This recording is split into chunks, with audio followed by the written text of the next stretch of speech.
Blackburn Rovers looking to bounce back this midweek as they take on Stoke City. Can Rovers find the back of the net? Can they find a point or more? We'll take a look at that and more next.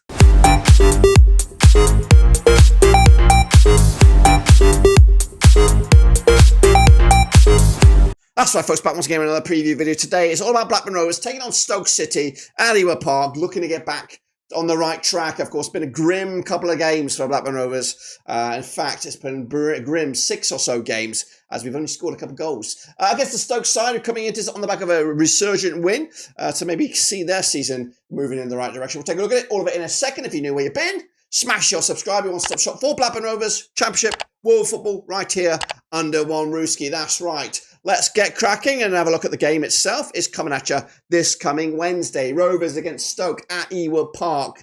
Let's take a look at the recent rub of the green then, shall we? They've played 22 times since 2008, and it's not good reading, Rovers. We've only won 7 games compared to their 11. There's been 4 draws. Our form is out the window. Just 1 win the last 6. Compared to their 1 win, also the last 6, but they're on 42% form, drawing 3 and winning 1 of the last 6 as well. So pretty good kind of takeaway of points. They're in 14th right now with 15 points to the name. We're in 6th with 19 points. Basically, a win for them closes the gap to us, and we will probably sink to mid-table. We do have a 3-0 win on our records, so do they. They've scored just the 1 goal more than we have in the course of those 22 games, averaging 1.18 goals a game compared to our 1.14. Let's take a look then at the last 6 at both venues.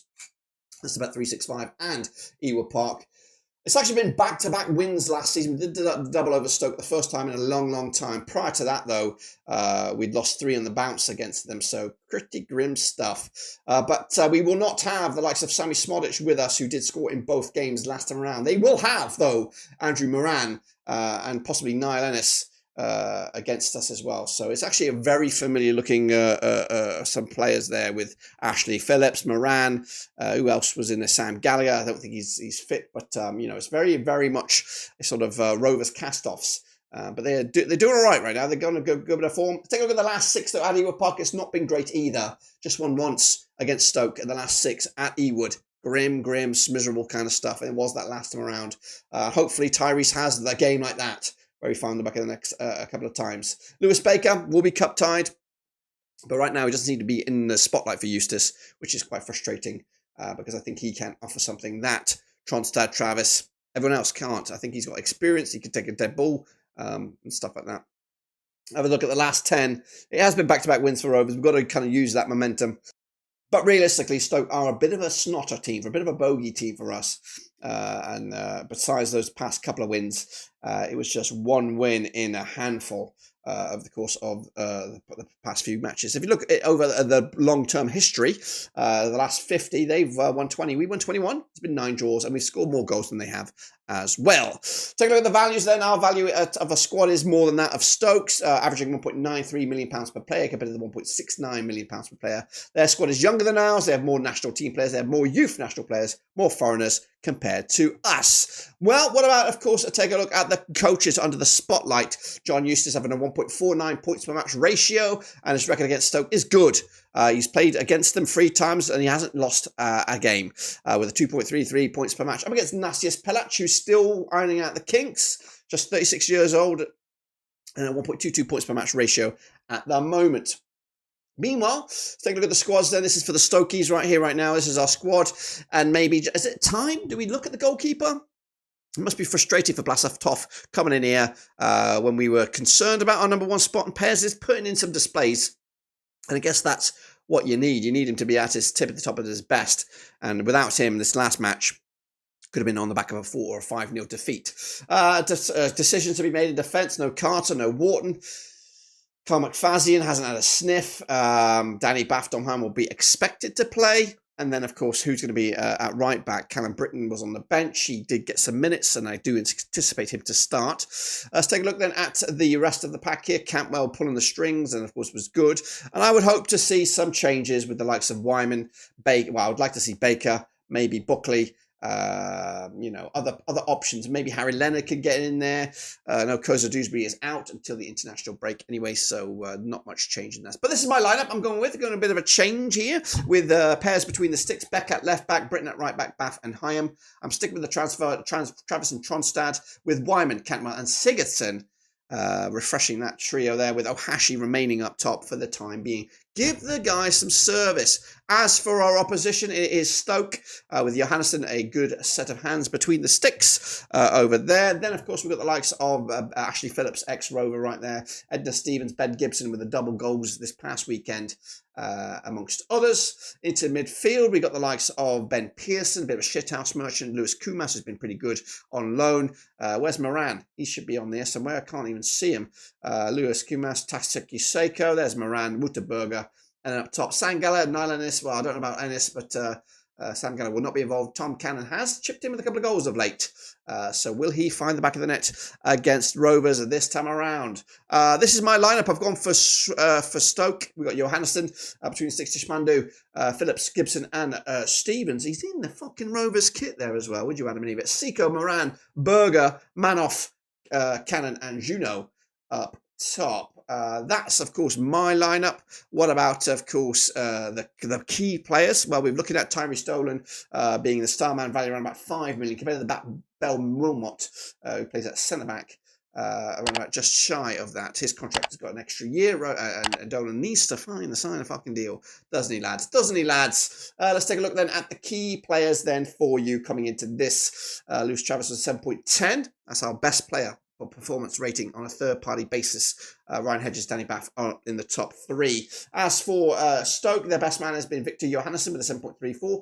Tommy Cannon up there with a 7.16, and then a familiar face, Andrew Moran, with a 7.05. Let's take a look at the stats then. We're averaging around about 6.88 per player compared to that of a 6.83 for Stoke. We've scored 16 goals in our 13 matches, working out around about 1.2 goals a game. It's drastic now, guys. We've come into absolute grim stuff. It's about the same as Stoke, 1.2 goals a game as well, but they did put 6 past Portsmouth in one game. We've yet to get a penalty. Don't know if we're ever going to get one. We hit the World Book a couple of times as well. As for ball possession, we're averaging around about 48.5% possession compared to that of 45.7% of Stoke. We've got 5 clean sheets to their 3, which is good for pairs. But it's been grim stuff. It's been miserable kind of stuff of late. The duels won are better than Stoke as well. And we have a couple of red cards to their 0. Let's take a look then at the attacking avenues. Rovers preferring the right to the left when in possession.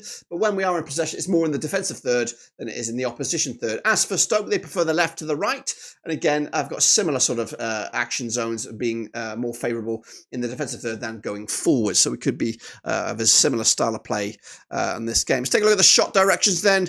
Rovers preferring to shoot, of course, well, actually pretty evens down the left and the right. And when they do pull the trigger, 12% is in the 6-yard area. As for Stoke, they prefer the right to the left. And again, a 33% long-range cookies when they deliver a testing shot. As for shots received, more often than not, they come down the left-hand side to the right for Rovers. As for Stoke, they come down the right than the left when, of course, they're facing the attacking side. As for the goals, of course, Rovers haven't scored in a while now. It's 3 games without a goal. So it's been pretty much even Stevens. In fact, we are starting to leak in goals badly. 10 of them through open play, 3 set pieces, 1 penalty. As for Stoke, goals coming through open play, 3 set pieces, 2 counter-attacks and 2 penalties. The goals conceded, though, 4 from set pieces, and 2 counter-attacks and 2 OGs. Now, this is the run of events, the sort of form book for both teams here. Rovers, as you see, 1, 2, 3 games without a goal, just 1 goal scored in the last 4. Pretty shitty stuff. Stoke coming in on the back of a 2-1 win over Derby. They did lose 2 on the road, so that could be encouraging for Rovers. As for our home form versus their away form, back-to-back games without a win now. Stoke haven't won in the last 5 on the road, so that's encouraging for Rovers fans, including myself. Take a look at the 4 or what's coming at you out of this game. We take on Cardiff in Wales. Then it's an international break, and hopefully we can get some points before that break. And then it's Pompey, Borough, Leeds, and then Hull. Tricky games coming at you. As for Stoke, they'll take on Millwall following on from this game, QPR, Preston, Burnley, and then Sunderland. Also tricky games for them. What can we expect from this game, though? Rovers counter-attacking, scoring some chances, creating long shot opportunities, aerial duels, protecting the lead, and stealing the ball from the opposition. Our weaknesses, though, are avoiding offside, stealing, defending against skillful players. Our style of play is aggressive, playing in our own half, and allow opponents to play aggressively against us.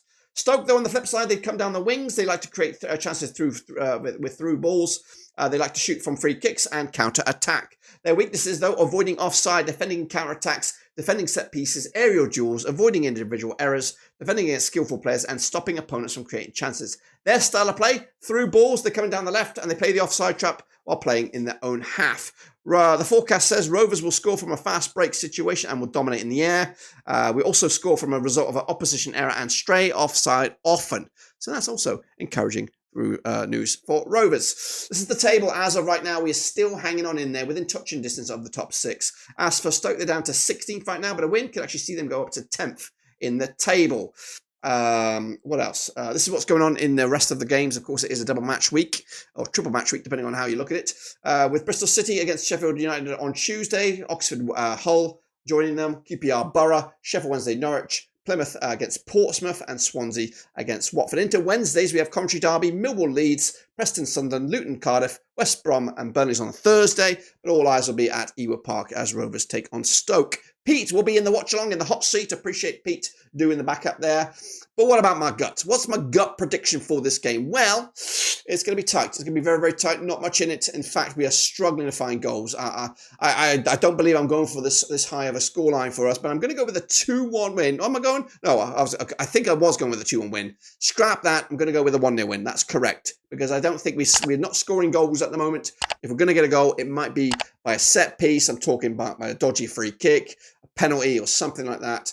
We're pretty toothless. We need a win. We need a goal. We need to get back on track, because currently we are dropping like a fucking stone. That's right, down the table. Anyway, I'm going to go with a 1-0 win. It's a busy old week. I appreciate the love on the channel. Please make sure you subscribe, smash the like. Catch you later. But right now, we're done.